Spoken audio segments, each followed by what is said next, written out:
Hello, hello, everyone. Hello. Yeah, sorry, Ginny is right here. Ginny wants to say hello to everybody too, and welcome back to Story Saturday. Oh, goodness. Hi, everyone. How are you doing? Hi, Deely. New today from Minnesota. Welcome, welcome. Oh, let me get comfortable. I am going to do my best today. The first book we read was Don Miguel Ruiz, The Four Agreements, and that's one of the four agreements. Do your best. I'm going to do my best today, everyone. As you can probably hear, I have a cold. I've been coughing, so I have cough drops, water, ginger ale, all the things. We're going to try to power through where I had to not be here for the past 2 Saturdays because I had concerts. So Fiona says hello, joining for the first time from Ireland. Oh, welcome. Hey. Hold on 1 second. Okay, hold on. I'll let you up. Hold on. There you go. You can go out, Ginny. Oh, goodness. Sorry, everyone. Cats. Cats can never decide what they want to do, right? So Deely and Fiona, who are both new today.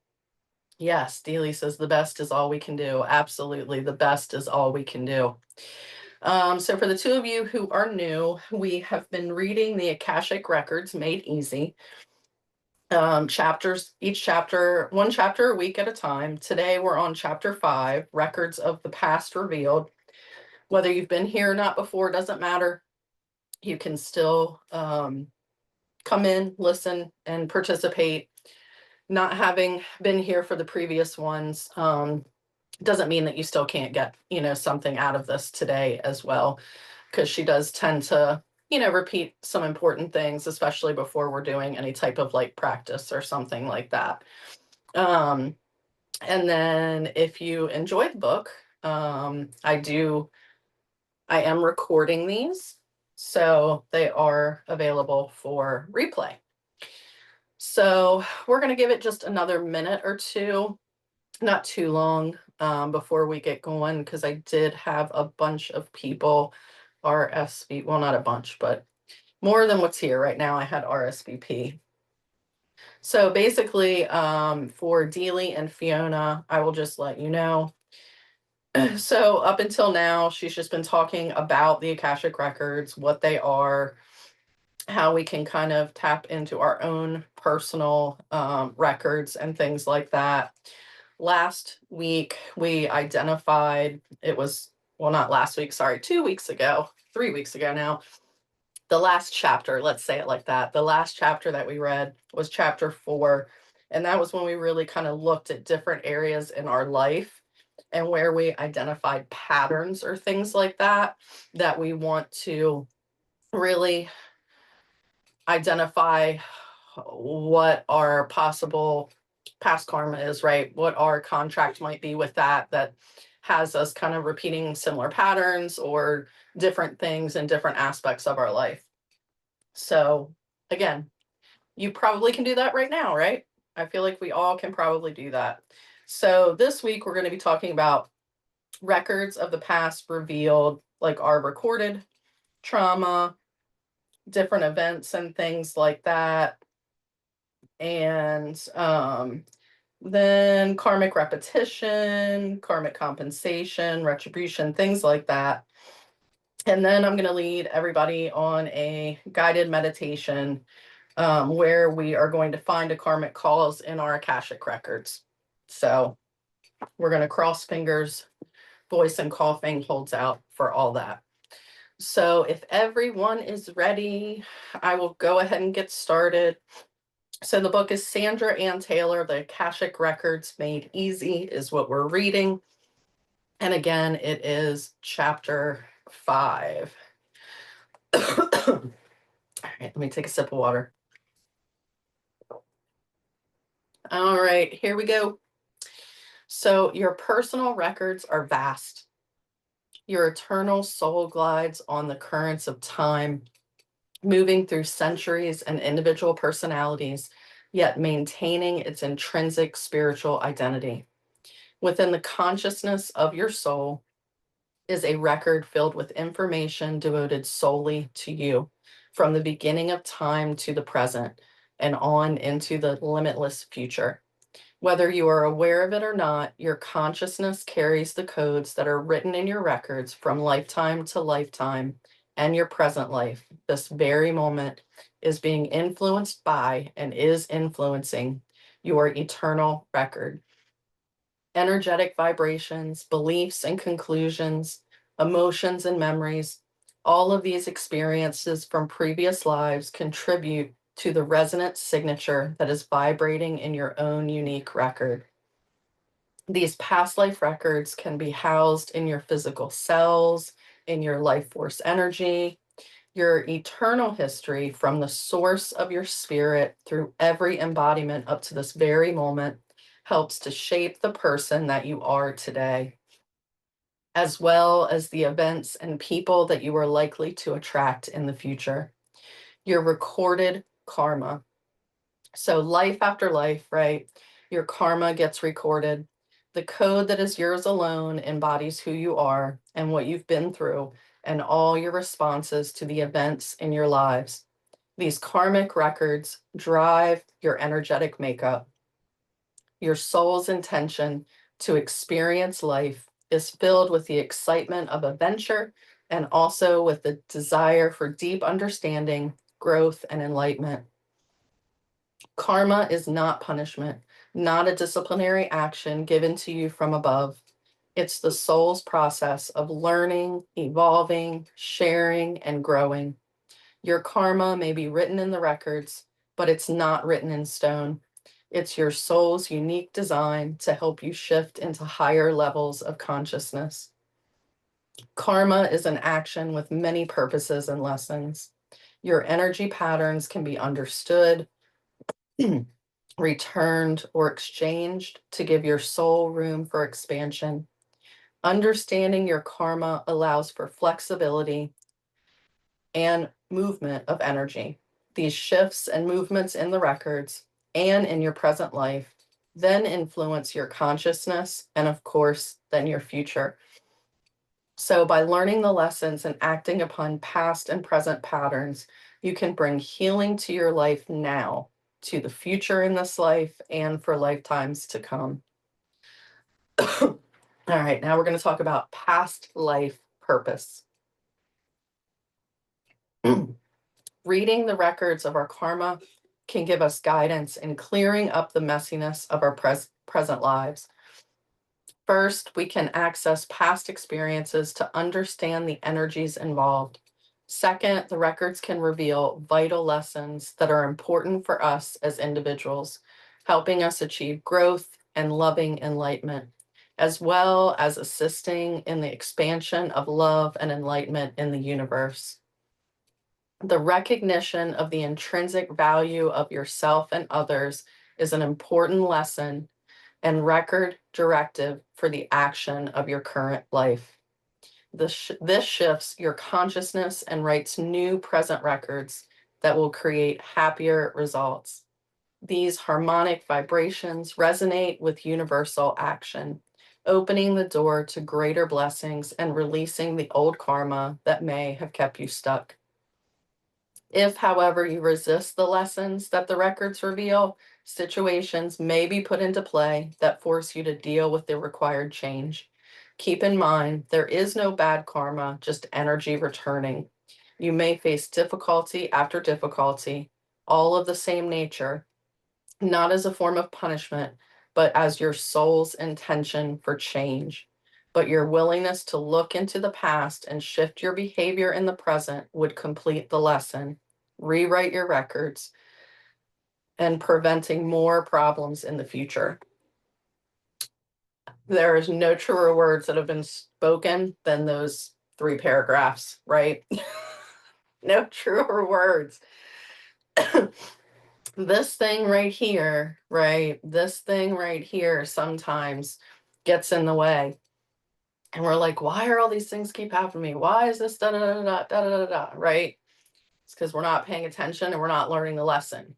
If we're not paying attention and we're not learning the lesson, they're going to keep giving it to us until we learn the lesson. So the more aware we are, the more we're able to, I don't want to say connect and tap in, but connect and tap in, the more present that we are, that we're recognizing the lessons coming in. They don't have to be as difficult. They don't have to be as painful, right? Because a lot of times the things that really shook us up that probably started a lot of us on our journey were probably normally some pretty heavy, big things, right? So next one is etched in the records.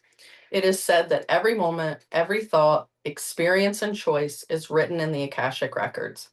But some of these experiences have more power and as a result tend to become more deeply encoded than others. Some are far less significant and fall away in their influence. Yet others, like repeated patterns, personal connections, physical issues, intense feelings, can become dominant directives in your record patterns. There are 3 types of influences that are likely to require rewriting in your own Akashic records. All right, let me get another cough drop real quick. We're running to the end of that one and they're working so far. So let's keep manifesting healed and supported throat chakra here during this live. All right, so the first of the 3 things that first of the 3 types of influences that are likely to require rewriting our own records. First one, highly emotional charged events, right? Whether it's in the past, the present, or even the future life, the more highly emotionally charged an experience, the more influence it can exert on your thoughts, behaviors, feelings, career, relationship. Hey, Madeline, so good you made it in. So whether an event is joyous or difficult, the greater the emotion, the greater the impact that event has on your experience and on your perception of those experiences. An extremely pleasurable experience, such as love, friendship, passion, or joyous appreciation, will have great potential to influence your current life in a very positive way. On the other side of the coin, right? Any profound negative experience like abandonment, financial adversity, severe illness, loss, betrayal, that will wield an equally great influence in the opposite direction, significantly impacting your life experiences and choices. Once the records have been written, they become a part of your energetic code. And until you rewrite those records or create a different present pattern regarding the specific issues, those past records will maintain a pretty consistent influence in your life. So she has an example here, karma blocking love. Jenny, come on. Sorry if you all hear the cat. She's now decided she wants to leave the room. So in typical dramatic Jenny fashion, she flung herself on the floor and cried out. So, all right. So the example of karma blocking love. I had a client who had great difficulty finding love, and even when she found a relationship, it never seemed to last. Upon investigating her past life records, we found that she had the same problem in several lives. She had recorded a deep belief that love was impossible for her, along with strong emotions of frustration and rejection. But she used the technique in the next chapter to create new records and to turn those beliefs and emotions around. And in time, she was able to find the love she was looking for. You may also be seeking a solution to a highly charged issue, yet having little success. But that could be due to the fact that you're unknowingly repeating negative emotions and beliefs from the past. If so, your present goals and desires are in conflict with a deep code that is etched in your record. one that is creating energetic obstacles that you may not even be aware of.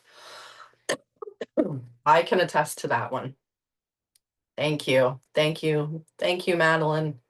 May your throat chakra be optimally and increasingly supported. Thank you. Thank you. I appreciate that. Hey, Angela. So good to see you. I can tell you that I have been a healer in so many timelines, and in almost every single one of them, I was killed. Every single one of them. And I had discovered a few. One of my friends, when I first started this journey, was able to help me with one because something was going on. I wasn't sure yet. I wasn't quite as tapped in as I am now, and I was a healer in like 16th century England. I was actually murdered by the Church of England. So that was the first inclination that came up. The second one, actually, now I can't even remember what the second one was. I feel like it was a minor one. And then the third one, which was like the mother of all wounds, was Sicily. It was bad. It was really bad. And that initial kind of event in my Akashic records then influenced every single lifetime after that. And it's why in this lifetime, it took me so long to speak my voice, to speak my truth, to not care what other people thought, because every time I'd done it before in lifetimes, I'd been killed. So, all right. So the second one is health issues and physical traumas.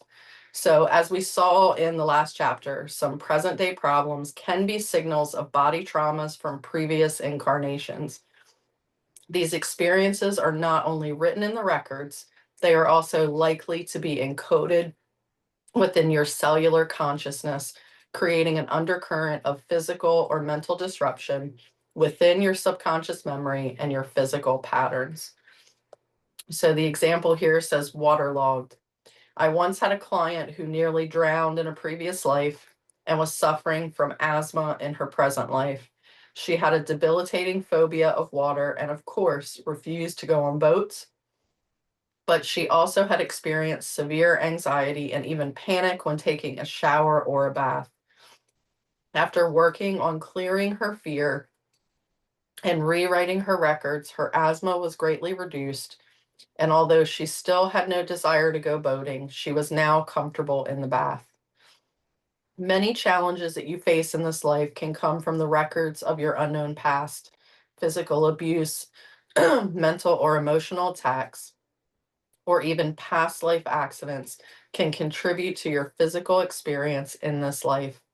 Such strong experiences in the records can become so deeply encoded in your consciousness and your cellular memory that they play a major role in your bodily experiences in this life.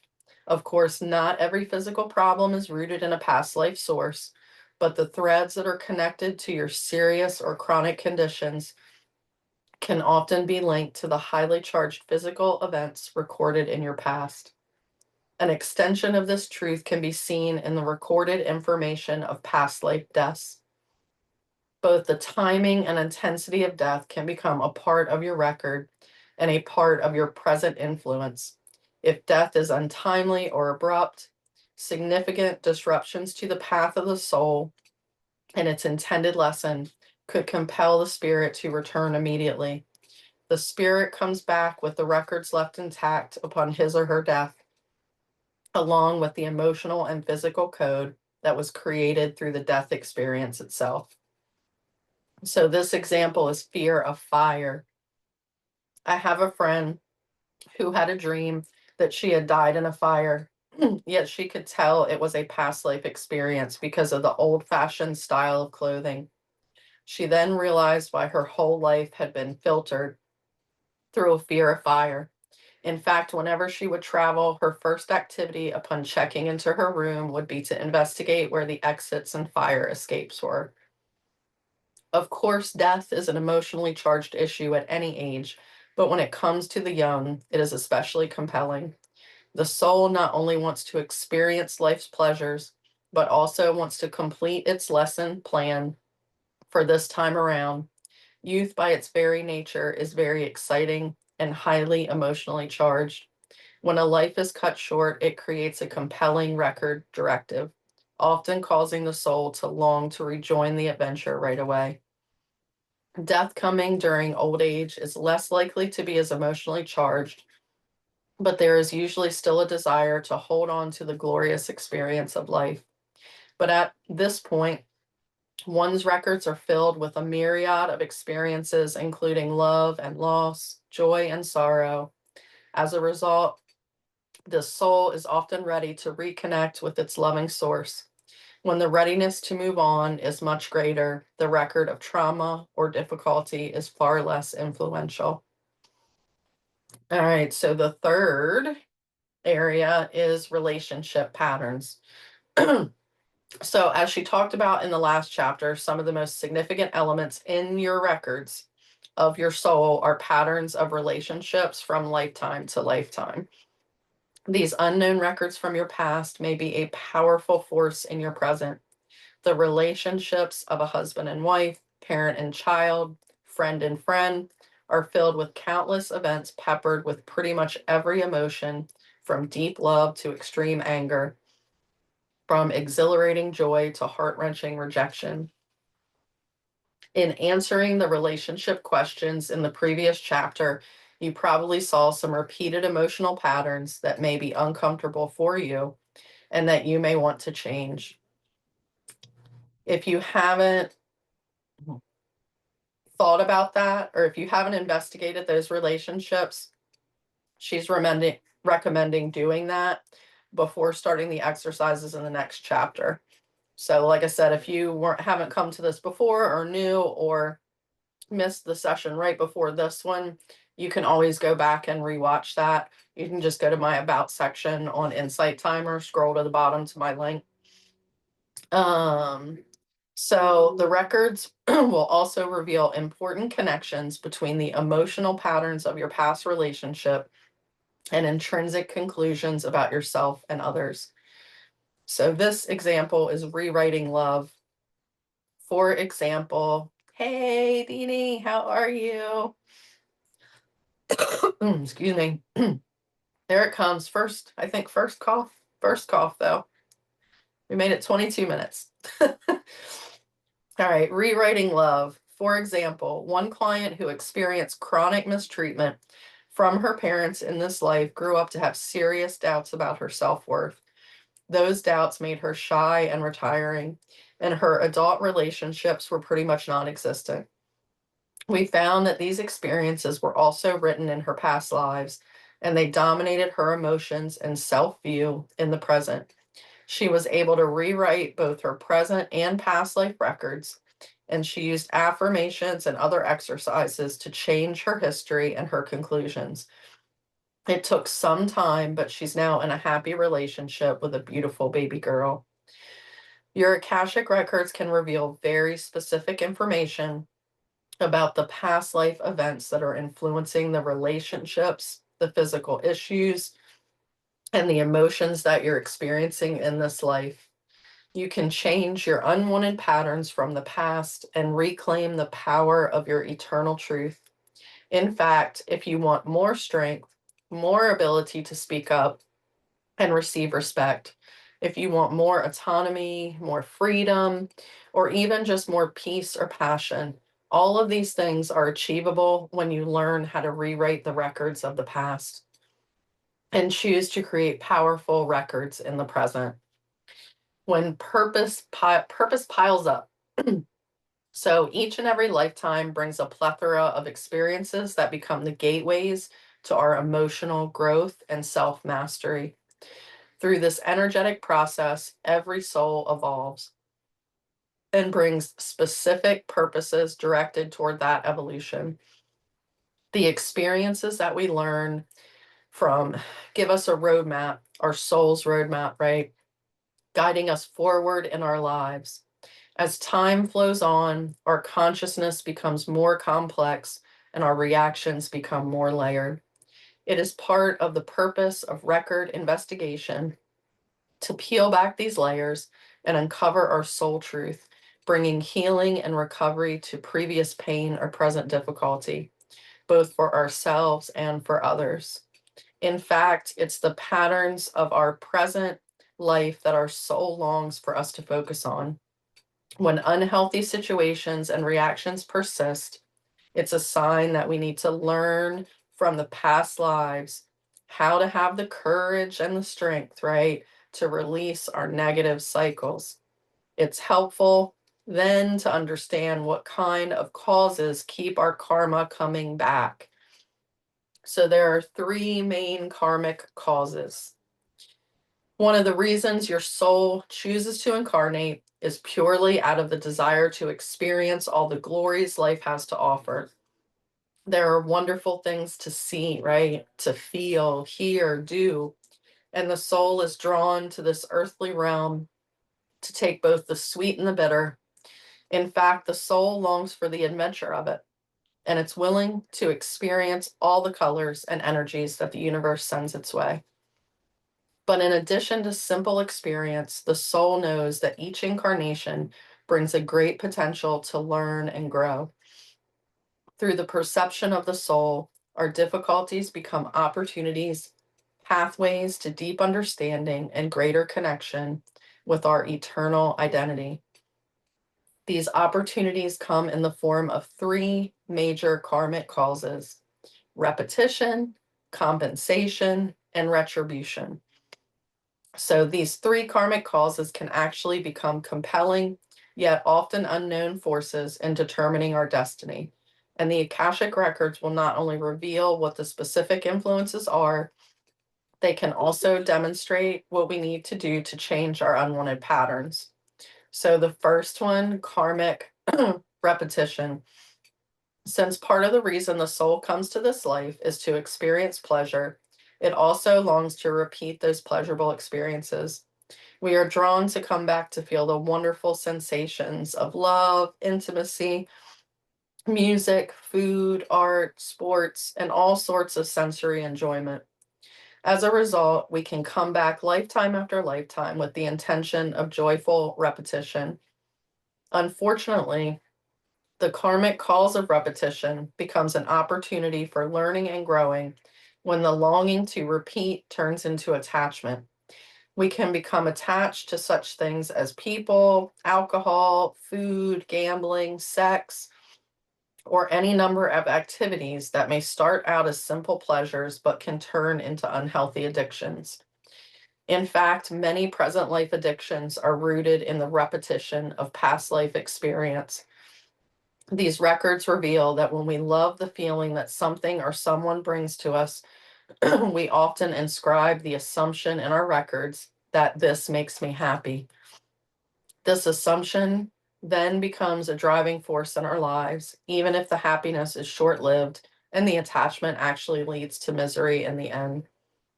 For example, a person may enjoy drinking, and this pattern may start in this life in a very reasonable way. Yet this can, over time, lead to uncontrollable addiction, especially if there are records of many past lives where alcohol was a predominant force. Even if in some of those lives the pattern of drinking was healthy and in control, the repetition can accumulate and lead to deeper attachment and more profound opportunities for the soul to choose balance and self mastery. It's also entirely possible to consistently repeat things that aren't pleasurable at all, yet for some reason they are very compelling. Hi, Maisha. So good to see you. Maisha's another teacher on here. I just messaged you in your group because I was stumbling, or I was looking at lives for tonight and I saw Dina's one later, and I had no idea that Dina does that. I don't know if she uses OBX and does like Violet 108 to have multiple teachers, but I'm going to try to make that tonight. And it looks like you're going to be there. So hopefully I'll see you later. All right. So the example here is records of self-love. One of my clients experienced this when she realized she had been an extreme people pleaser in this life. A lot of people are people pleasers, right? I am a reformed people pleaser. She put everyone else first to the degree that she not only sacrificed her own leisure time and happiness, she also eventually sacrificed her health. We discovered that this pattern was a deep part of her record, and as toxic as it was, it had been repeated lifetime after lifetime. It was now clear that her soul's directive was finally to learn to put herself first and acknowledge her own value and deserving in this life, releasing this pattern once and for all. Not only did she use the exercises to rewrite her past life records, but she also rewrote her present patterns, mustering the courage to put herself first and set boundaries with others. Although it surprised others to see the change in her, she loved the woman she had become, and she knew she had changed her records for all of the time to come. Maisha says who wrote the book about me, right? Right? Oh, I gotcha. You won't be on stage. I got you. Very much a part of the live and in the chat. Okay, gotcha. I will still be there anyway, hopefully. Madeline's the same. Maisha's relating to this, right?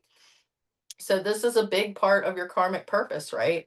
To stop repeating the patterns that are unhealthy and destructive to us, those that don't acknowledge or prioritize your soul's worth. Remember this: repetition is driven by familiarity and longing, even if what you're longing for or familiar with isn't good for you. If something doesn't honor you, it's time to let it go. When honoring choices and habits continue to drive you, your soul will accelerate through lifetimes of learning into the blissful enlightenment it longs for above all else. All right, so the second thing that comes up a lot is karmic compensation. So, this karmic cause occurs as an overreaction to extreme situations experienced in previous lifetimes. So, difficulties, loss, or any perpetual problems could record a longing to move in the opposite direction, often to the extreme. So, like repetition, many addictions are born out of compensation, but for vastly different reasons. For example, if you spend a previous life in a constant state of hunger, you might come back and engage in the constant activity of eating. If you had a lifetime where you were constantly lonely and looking for love, you may come back in a life of compensation, experiencing many relationships and perhaps even being a little promiscuous. So, help wanted is the example. I once had a client who had a horrible time getting and keeping a job. She would get rejection after rejection, and when she finally landed a job, she didn't keep it for long. When we investigated her Akashic records, we found a lifetime where she had been a working man with a very large family.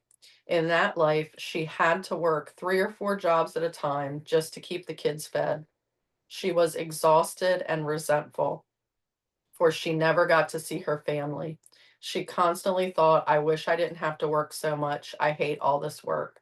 Her extreme activity and intense longing not to work brought her back to a life where she unwittingly got her wish.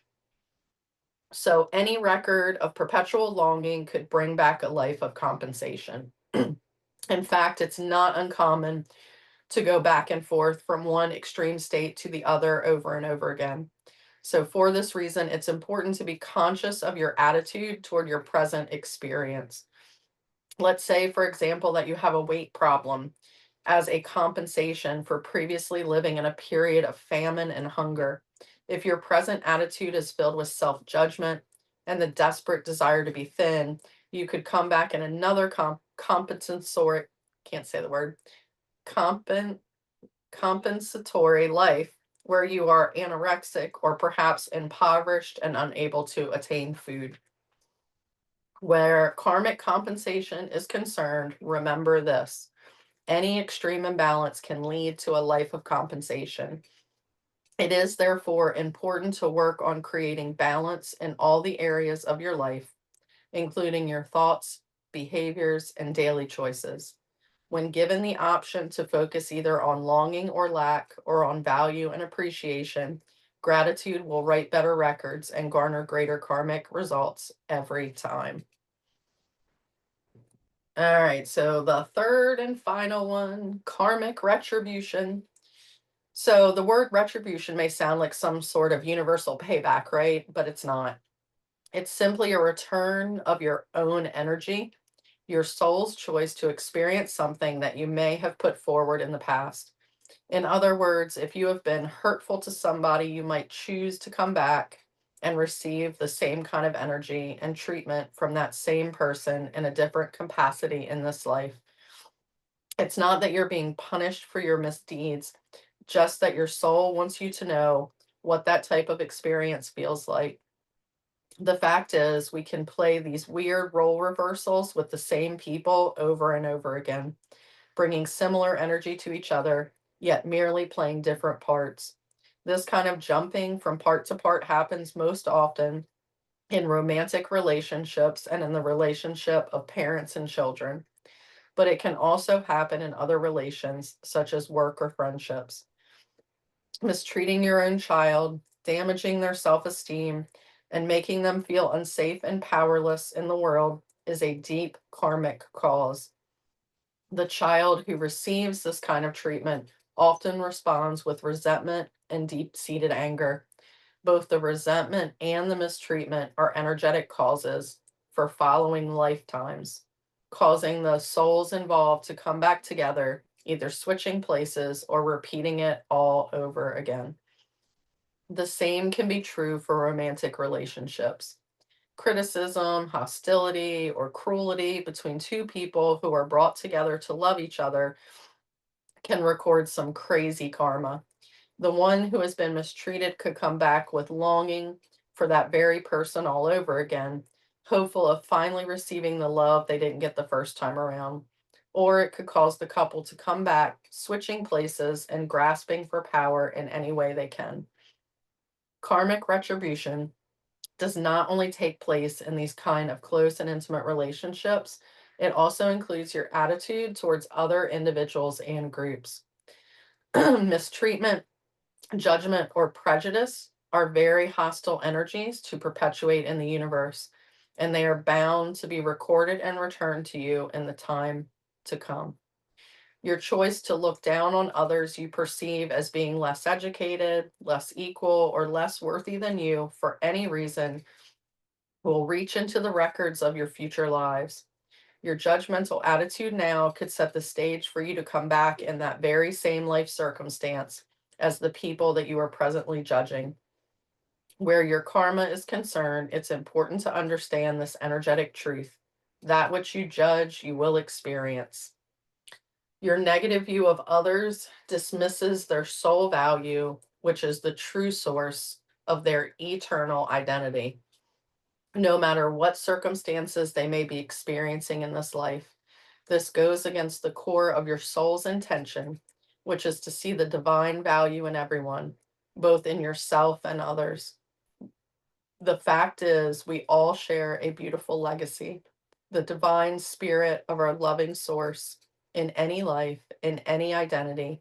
This connection is our greatest gift and our highest vibration. Keep this in mind regarding every relationship with yourself, with others, or with the world at large. Whether it's what you say to your spouse or what you think about another race or culture, the records will remember. How you treat and view others now will be how you yourself will be treated and viewed in future lives. So the example here is turning the tide.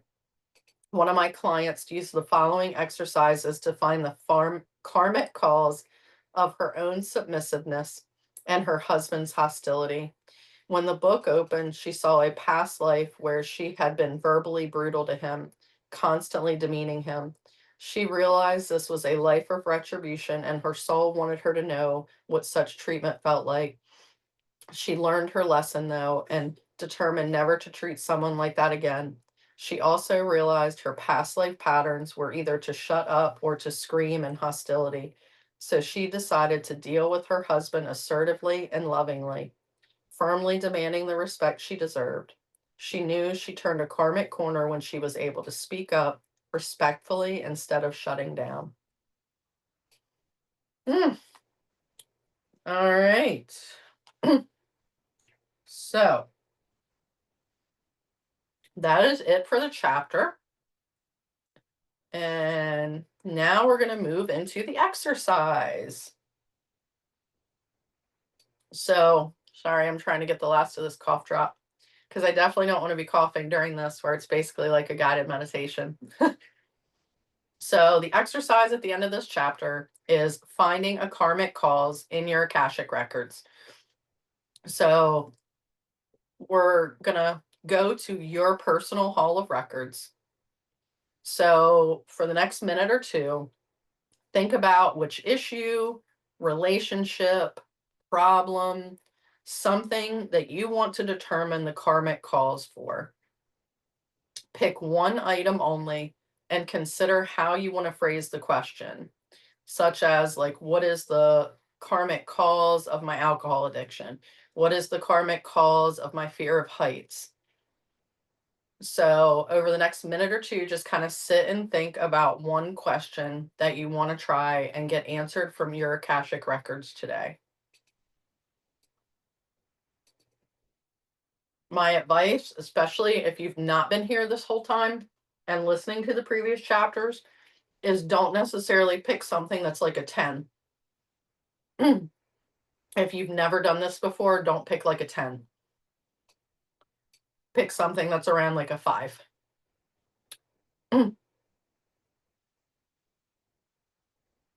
So, whether you constantly have relationship issues, whether you have issues with work, um, whether you have health issues, whatever it is, what is your one question that you want to ask your guides in your hall of records that we're going to go to in just a minute?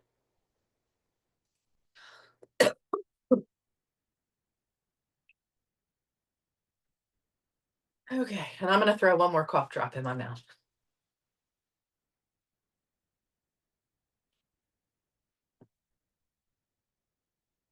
Ah, maybe. My nail broke, and like, as you guys can see, like, I have long nails. And like, when your nail breaks, you don't realize how much you actually rely on your fingernail for things. Okay.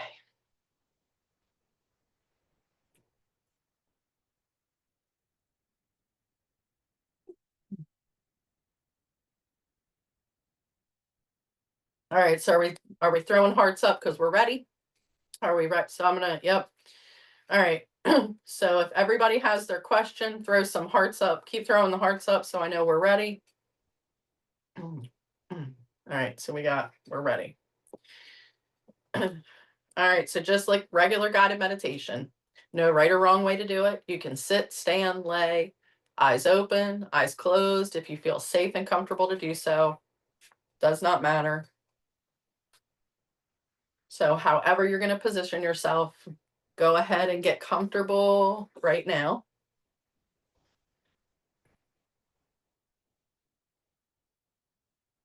We're going to start by taking a deep breath. Deep breath in, deep breath out.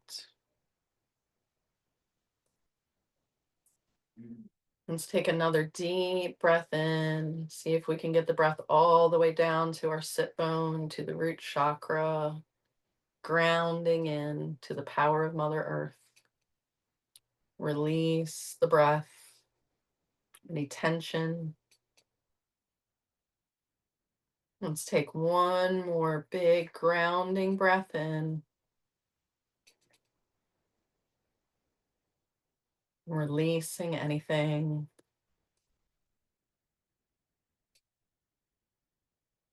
Now, as we take another breath in, as we exhale, we're going to release the muscles in our arms.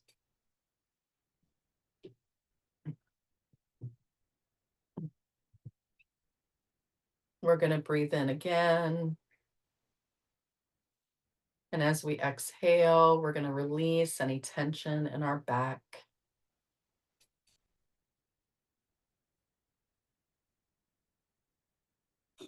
We're going to breathe in again. We're going to release any tension in our legs.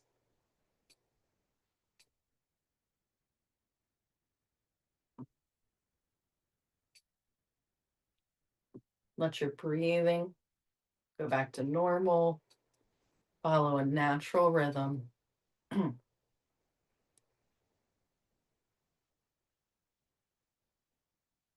As you inhale, think about your thoughts, anything that's there. And as you exhale, let it go. Just keep your karmic question gently in your mind.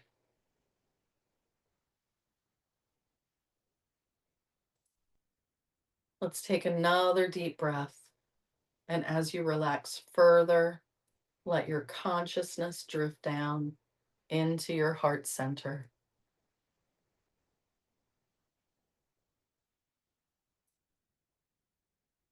Continue to relax as you notice a soft light glowing in your heart center.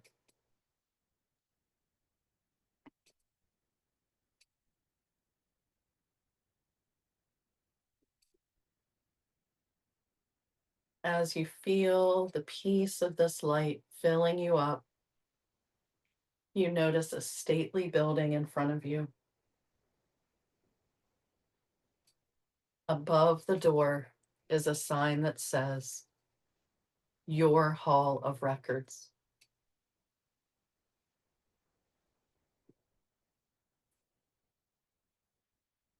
Let yourself enter the building and look around.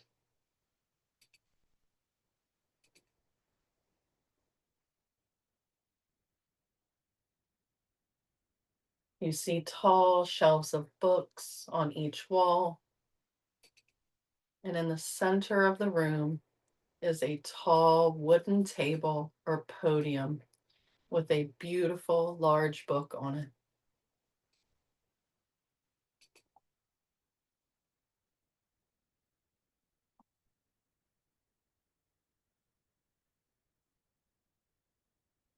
You slowly start to walk to the table.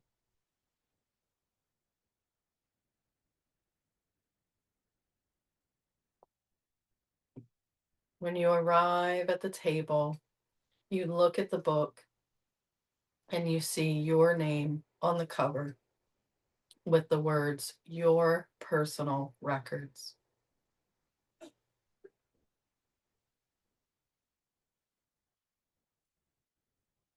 These are the records of your eternal life, and they hold all the information of every thought, feeling, and event you've experienced. Just gaze at this book in calm appreciation, knowing that the wisdom and power of your eternal self brings information through this source.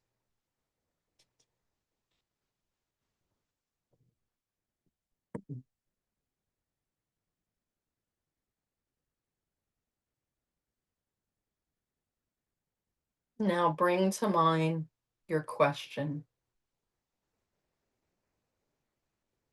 As best you can, remain peaceful and relaxed. Now ask your question to your book, and as you do, you start to notice the book open up, flipping to just the right page to answer your question.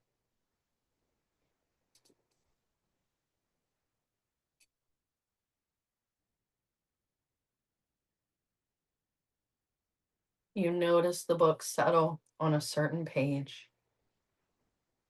The page may have words written on it or an image floating above it.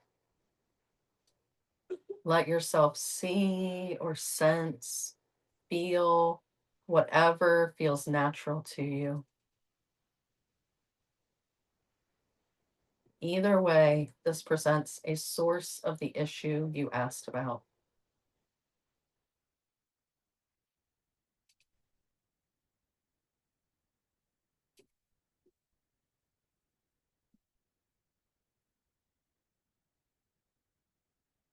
Perhaps it's a complete event playing out, or perhaps the answer is a written explanation on the page. Just take a moment to get some details now. You may only get it in bits and pieces, but rest assured the information will fill in over time.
And now let it go.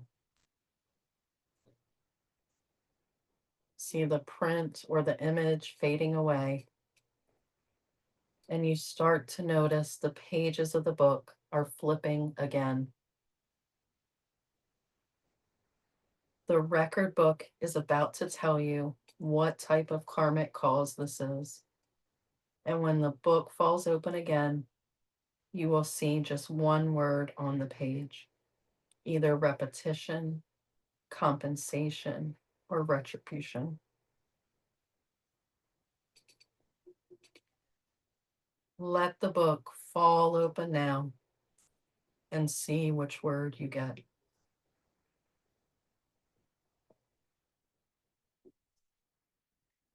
Don't analyze, don't worry, just let yourself receive and accept.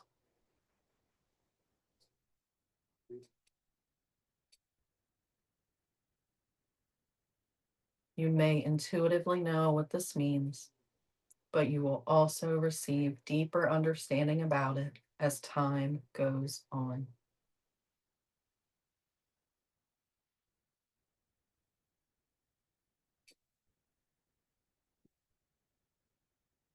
Now that you've received this last piece of information, you can let it all go.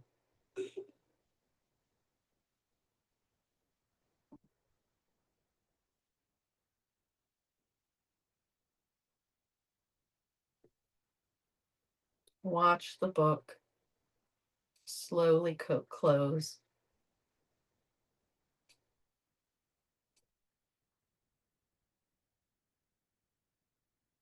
Thank the book for the messages it gave you today.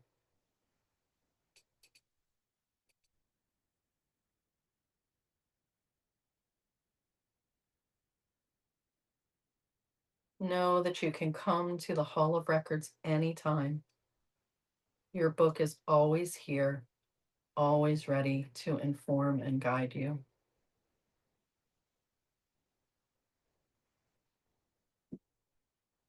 See yourself slowly walking back towards the door of the great Hall of Records.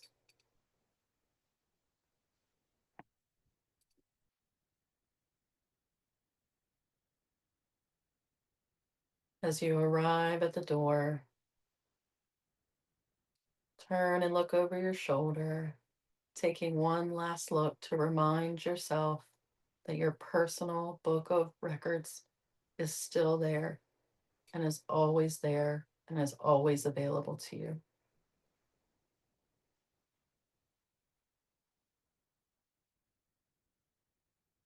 And then slowly step through the door crossing back over slowly and gently into the here and the now.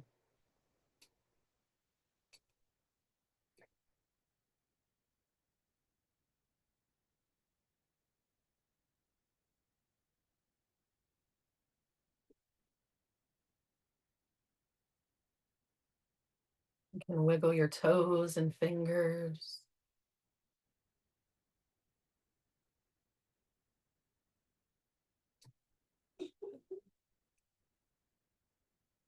Take a deep breath in, bringing the information, the peace, and the wisdom with you back into the present. And exhale.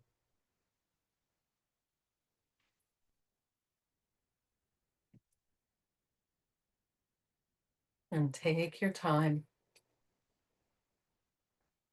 Sit as long as you need to with the experience.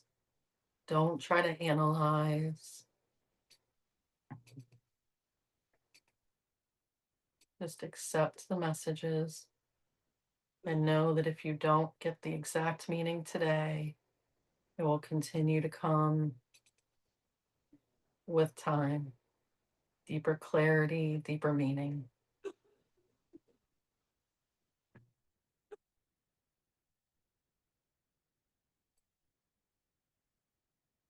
Hey, Eliyahu.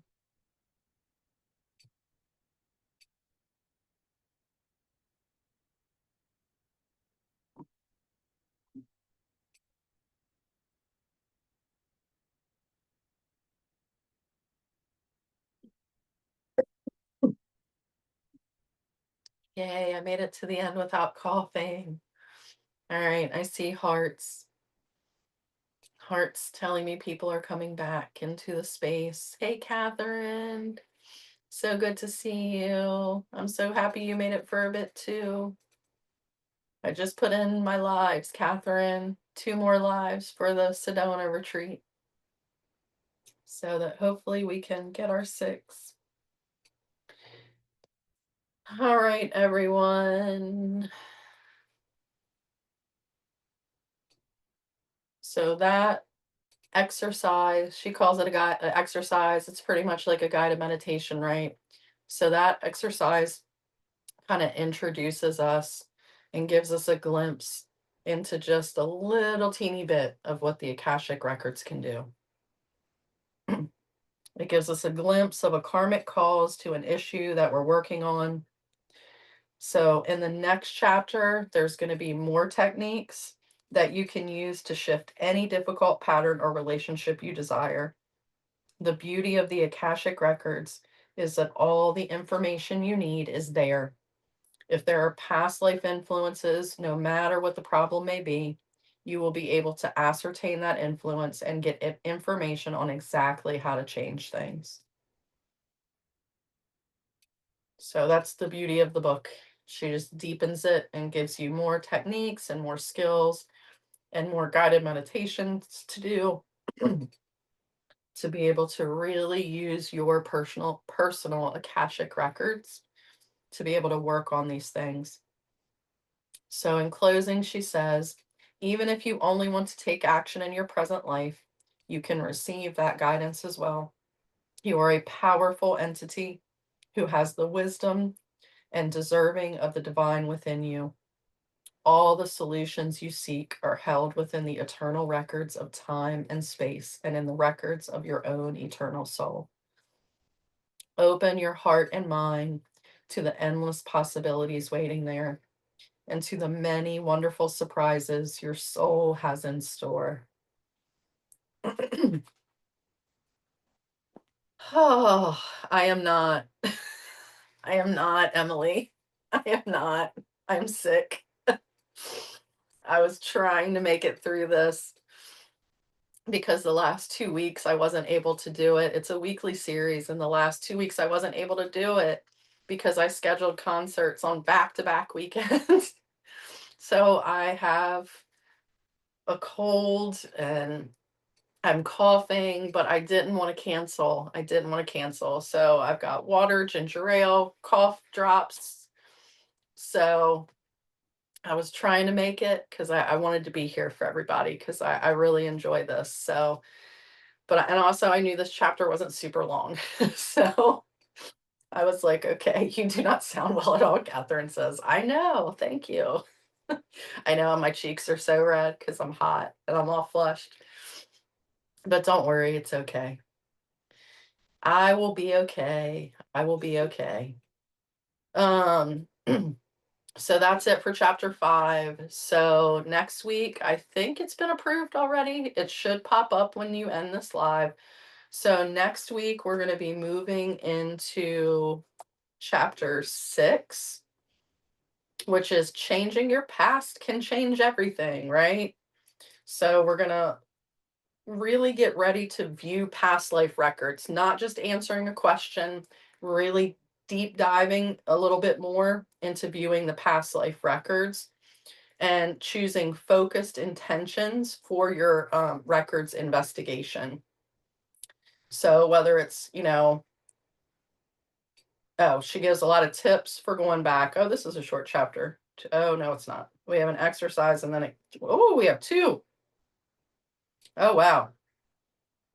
We have 2 exercises next time. So that'll be a big one. So next week will be a big one.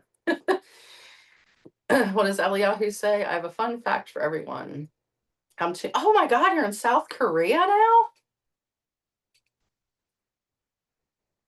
Your lives will be at interesting times. Scheduled one for my tomorrow, 7 p.m., which I think is the middle of the night.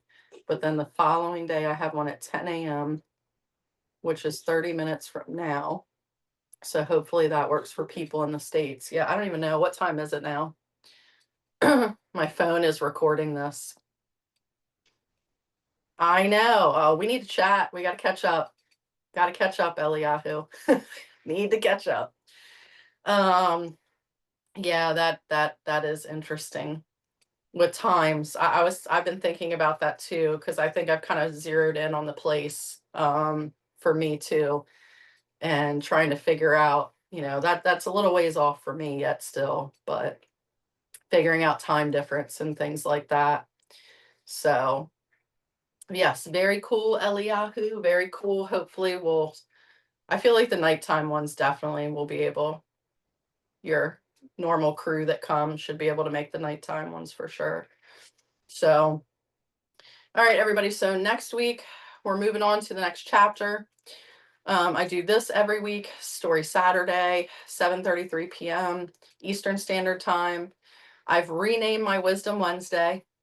So on Wednesday nights, it's at 7:44 p.m. It's now called Soul Fire Gatherings. Last week was the first week that I think I pulled 2 cards. Everything else was all channeled, and it was pretty powerful. It was a pretty powerful night. So Wisdom Wednesday has evolved into Soul Fire Gatherings, but I do that every week. I start with like an energy reading. I do a card for the collective still. And then I open it up for individual readings, whether it's an oracle card or a channeled message. I just put in 2 lives. One is going to be next Thursday, the 31st at 8:11 p.m. And then Sunday, what is that? The 1st, Sunday, September 1st, and that's at 1:11 p.m., both Eastern Standard Times. And those are not just talking about a retreat. It's storytelling, a little guided meditation, all kinds of things, a little taste of the energy that has come through with me walking as Soraya now. So it's kind of what led me to create the Sedona retreat, my kind of story of my journey and my healing and stepping into the path of Soraya. And then, obviously I will talk about the retreat and what it is. And then also we're going to do a guided meditation and take you into the energy that I channeled in Sedona so you can feel it and get a little taste of it. Sedona is not going to be for everybody.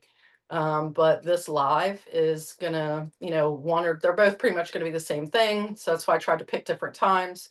But It's gonna, if you've been hearing a calling and you're not quite sure what it is, and you're ready to go, this is gonna let you know if you're ready to sit in that energy and sit in that fire, because it's a very strong fire energy of rebirth, reclamation. And I think that's it. I feel like that's it. I don't know. I've had so much going on and so much creation. It's hard to keep sometimes at all track. I've channeled the Soraya codes. So those are going to be coming, but I'm not starting that until after Mercury retrograde is done. So yes, I am going to rest. I'm going to rest and hydrate. And for those of you, if you don't have anything else going on, either later tonight or later today, wherever you are in the world, Dina Cobble is going to be on at 10 o'clock tonight.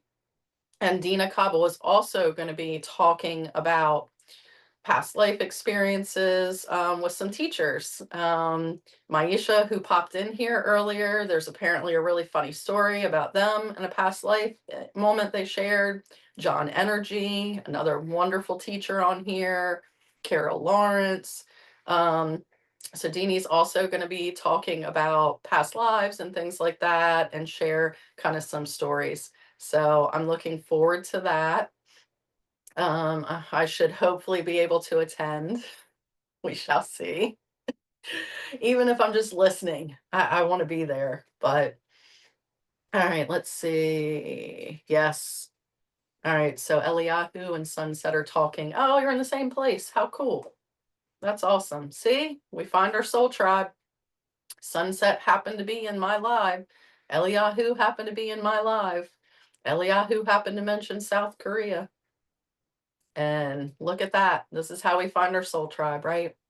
Amazing places and spaces. Like, hey, the number one, did you guys see the number one rated meditation app according to the New York Times? We're on it.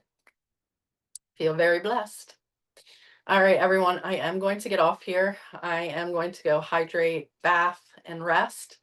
And if you all attend Dina's live later, maybe I'll see you in the comments.